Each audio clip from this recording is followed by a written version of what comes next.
Immortal Partie. The Immortal Game, German, Unsterbliche Partie, is a chess game played on June 21, 1851 in London between Adolf Andersen, white, and Lionel Kieseritzky, black, and published in the same year in the first issue of the Chess Players magazine.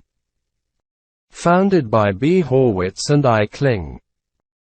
The name, Immortal, was proposed by the Austrian Ernst Falkbeer, who published a detailed analysis of the party in the journal Wiener Schachzeitung in 1855. The game was played among other, easy, games during the first London International Tournament in 1851. Andersen's achievement aroused universal admiration. The Immortal has been reprinted hundreds of times. It was analyzed and studied.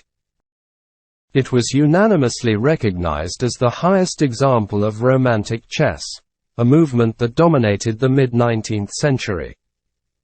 Andersen, Kieseritzky, London, 1851. King's Gambit.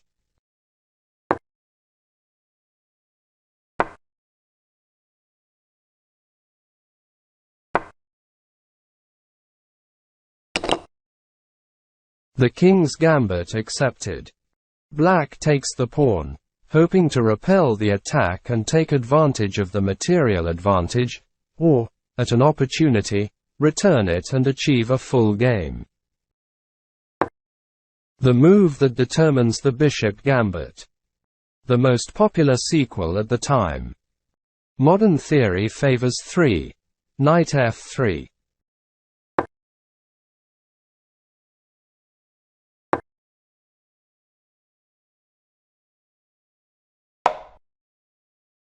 In the middle of the 19th century, Kieseritzky, using this move, won a number of spectacular victories. However, later its shadow sides were revealed and modern theory considers it insufficient for the equation.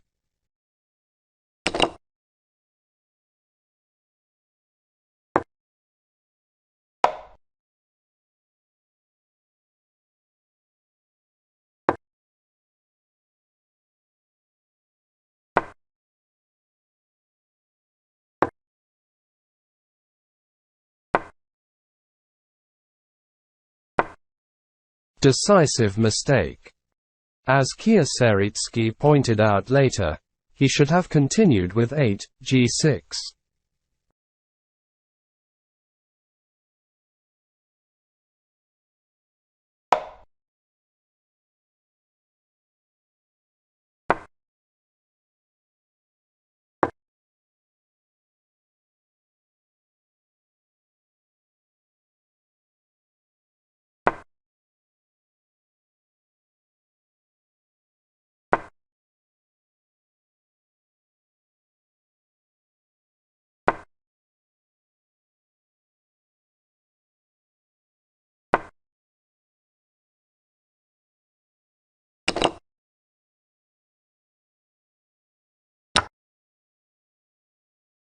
Led to black's advantage. Now the advantage goes to white. IMHO. There is no decisive error here. The big mistake came a little later. The analysis will be at the end.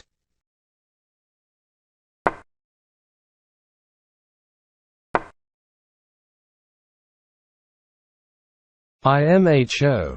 And here is that big mistake, which significantly weakens black's game. Should have continued. 9. g6. 10. h4, queen f6. 11. Knight c3, bishop b7. 12.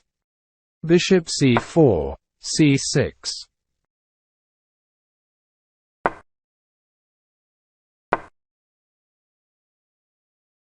What happened next?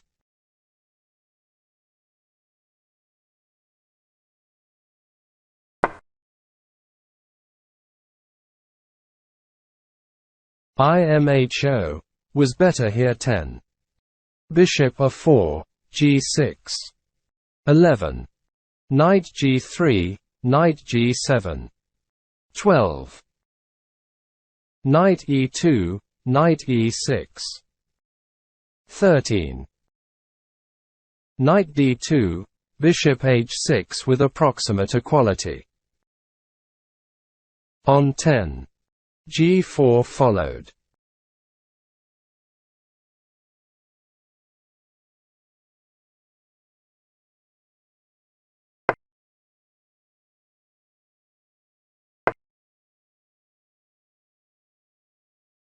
Andersen subtly assessed the situation. By sacrificing a piece he achieves a clear advantage.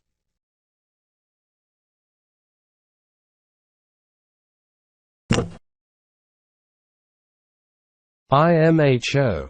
And this is another big mistake, even bigger. I'll show you how to play at the end.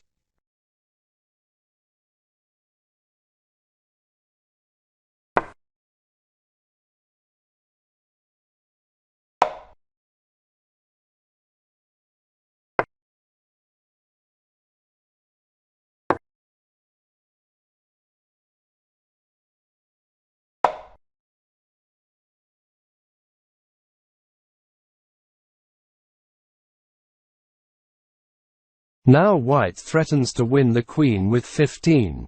Bishop takes f4. By clearing the way for him to retreat, black loses several tempos and comes under a strong attack.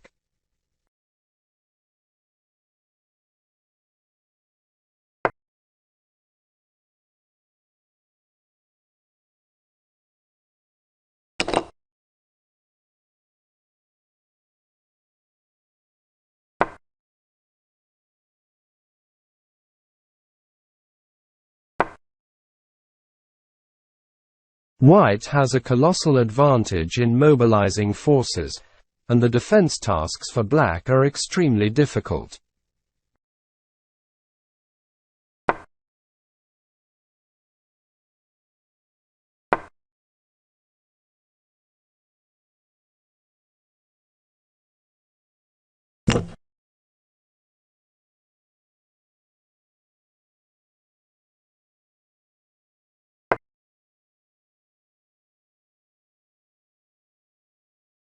A spectacular move that gives the opponent the opportunity to take any rook.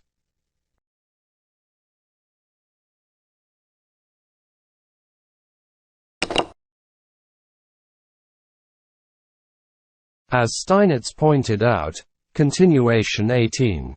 Queen takes a1 19. King e2 queen b2. Left blacks with hope of salvation.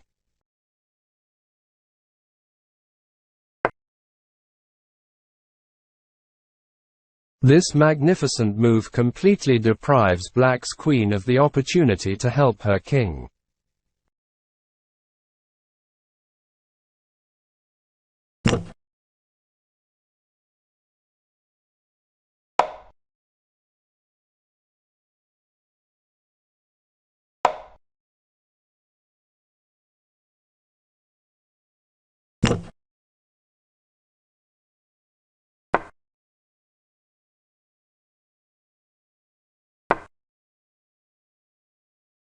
Fantastic move.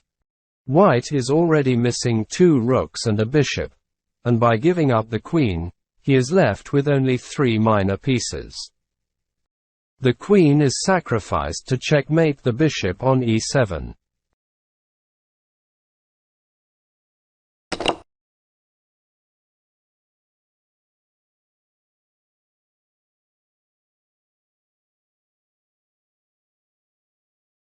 In 1879, almost immediately after Andersen's death, Wilhelm Steinitz indicated that, in his opinion, Kieseritzky could have saved the game with 20.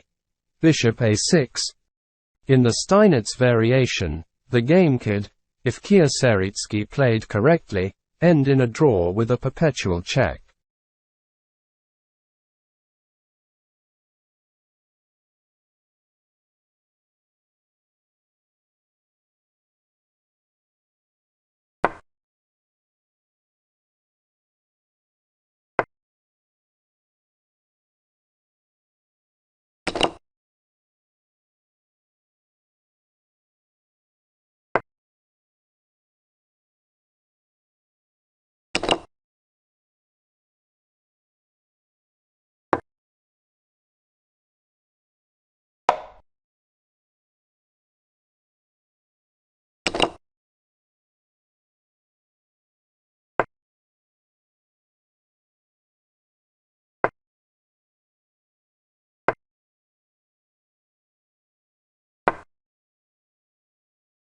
In the same year, Mikhail Chigorin responded to Steinitz in his own magazine, Chess Sheet.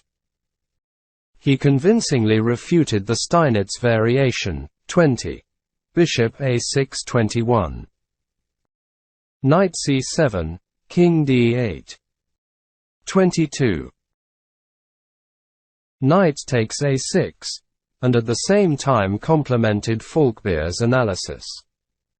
Let's look at the optimal development of the game according to Chigorin.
As Kieseritzky pointed out later, it was necessary to continue 8, g6.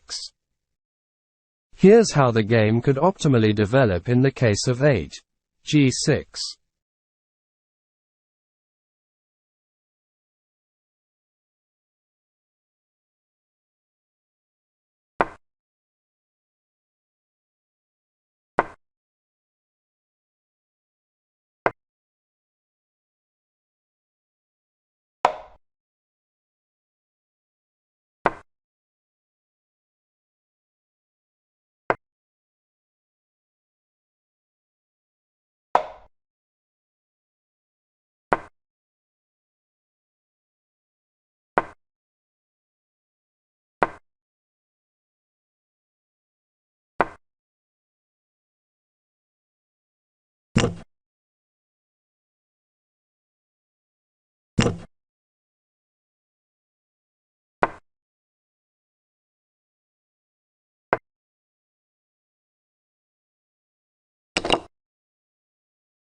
With approximate equality. In the case of 8, Queen g5, it could be like this: 9, Knight f5, and here it's not c6, as was played in the game. That was a really big mistake. But g6.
If you were interested in the review, do not forget to subscribe to the channel so as not to miss new interesting reviews, as well as write a comment and like.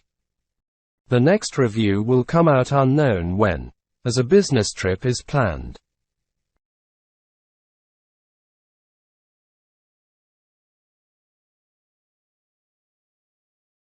With some advantage for Black.